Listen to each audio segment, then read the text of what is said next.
Revolución Cultural de China. Bueno, un saludo para todos y para la Miss Liliana. En este video exploraremos uno de los momentos más caóticos de la historia de China, su revolución cultural.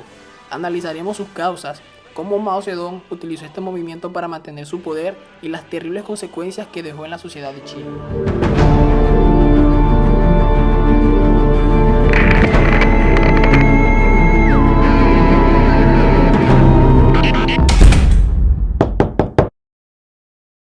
La Revolución Cultural China fue un movimiento político y social que ocurrió entre 1966 y 1976. Fue dirigido por Mao Zedong. Su objetivo era eliminar las influencias burguesas y capitalistas dentro del Partido Comunista Chino y de la sociedad en general. Pero antes de esto, China ya atravesaba un momento complicado. El gran salto adelante, una política económica impulsada por Mao entre 1958 y 1962 había fracasado y causado una gran hambruna con millones de muertos. Debido a esto, Mao comenzó a perder poder dentro del Partido Comunista. Algunos líderes, como Liu Shaoqi y Deng Xiaoping, impulsaban reformas más pragmáticas para recuperar la economía. Mao veía esto como una amenaza y temía que China se desviara del camino comunista. Por esta razón, decidió lanzar la Revolución Cultural para eliminar a sus rivales y reafirmar su liderazgo en China. El Libro Rojo de Mao Zedong fue creado por Lin Biao, un líder militar y su seguidor más leal. Dentro de él se podían encontrar muchos discursos e ideas de Mao. Esto para difundir sus ideas y reforzar su culto a la personalidad. Primero se usó en el ejército, pero pronto se convirtió en la lectura obligatoria para toda China. Fue tanta su propaganda que se convirtió en el segundo libro más impreso de la historia. Pero más que un libro, Mao, para imponer completamente su comunismo, necesitaba la ayuda de un ejército, por lo que en 1966 Mao hizo un llamado a los jóvenes de China para que combatieran a los enemigos del comunismo. Así surgieron los Guardias Rojos, grupos de estudiantes fanáticos que persiguieron a profesores intelectuales y funcionarios del partido acusados de estar en contra de las ideologías de Mao. Las universidades cerraron y los libros considerados capitalistas o burgueses fueron completamente destruidos. Estos jóvenes rechazaban totalmente las tradiciones pasadas del país y se habían formado con las ideologías del maoísmo, y se podían identificar por sus brazaletes rojos o porque portaban el libro de Mao. Uno de los eventos principales sucedieron en la Universidad de Pekín. Los estudiantes protestaban contra profesores y autoridades, acusándolos de seguir ideas burguesas y tradicionales que oprimían al pueblo. Mao los apoyó y promovió su lema: rebelarse está justificado. Esto dio vía libre a la violencia y los estudiantes empezaron a atacar. Incluso, Mao prohibió que el ejército y la policía intervinieran, permitiendo que la violencia creciera sin control. Con todo esto, Mao había logrado tener el poder para decir qué era bueno y qué era malo en China. También impuso la censura extrema. Los medios solo podían difundir propaganda del Partido Comunista. La literatura extranjera fue prohibida y solo se permitieron 8 obras de teatro y óperas revolucionarias, aprobadas por Jiang Qin, la esposa de Mao.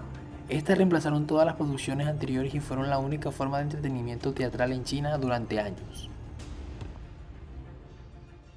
Mao veía también la religión como una amenaza para el comunismo, porque representaba valores tradicionales y podía generar lealtades fuera del Partido Comunista. Durante la Revolución Cultural se desató una campaña agresiva para erradicar la religión en China. Hubo cierre y destrucción de templos, iglesias y mezquitas. Miles de lugares de culto fueron saqueados o destruidos. También habían constantes persecuciones de líderes religiosos y se prohibieron celebraciones como el Año Nuevo Chino por considerarse celebraciones supersticiosas. Aparte de esto, el Partido Comunista impuso un sistema de vigilancia extrema en la sociedad.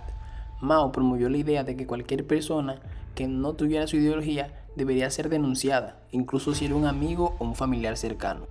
Para esto los guardias rojos patrullaban las calles en busca de personas que mostraran actitudes sospechosas, pero también se alentaban a los niños y jóvenes a delatar a sus propios padres. El miedo era constante, puesto que cualquiera podía ser señalado sin pruebas, y una simple acusación podía significar presión, tortura o muerte. Uno de los casos más impactantes fue el de Zhang Boyun, un funcionario del partido que fue acusado de ser derechista. Su propia hija, bajo la presión de la propaganda, lo denunció como enemigo de la revolución. Chiang fue arrestado y torturado, y su familia quedó destruida. Décadas después, el gobierno chino reconoció que su condena había sido un error. Mao siguió rechazando la modernización económica porque la veía como una amenaza para el comunismo. Creía que permitir el desarrollo del mercado y la tecnología extranjera llevaría el regreso del capitalismo, algo que consideraba peligroso. Mientras que otros países avanzaban, China se quedó estancada como si estuviera detenida en el tiempo. China estaba tan aislada del mundo que cuando el presidente estadounidense Richard Nixon visitó el país en 1972, muchos chinos comunes no sabían que existía Estados Unidos. La censura era tan fuerte que el gobierno había eliminado casi toda la información sobre el mundo exterior. Para muchos, la visita de Nixon fue la primera señal de que había algo más allá de China y el comunismo. Mao no solo impuso censura y represión, sino que también prohibió cosas que hoy nos parecen impensables, como relojes de pulsera. Llevar un reloj de pulsera era considerado burgués. Música occidental. Olvídate de escuchar rock o Beethoven. La música extranjera estaba completamente prohibida por considerarse capitalista. La ropa colorida. Nada de vestidos llamativos ni maquillaje. Incluso la Coca-Cola se veía como un símbolo del imperialismo estadounidense y estuvo prohibida en China hasta después de la muerte de Mao. La revolución cultural dejó a China sumida en el caos, con censura, violencia y un atraso que lo aisló del mundo. Mao Zedong intentó borrar el pasado y moldear el país a su ideología, pero terminó destruyendo su economía y su sociedad. Solo después de su muerte, China comenzó a modernizarse y recuperar el tiempo perdido.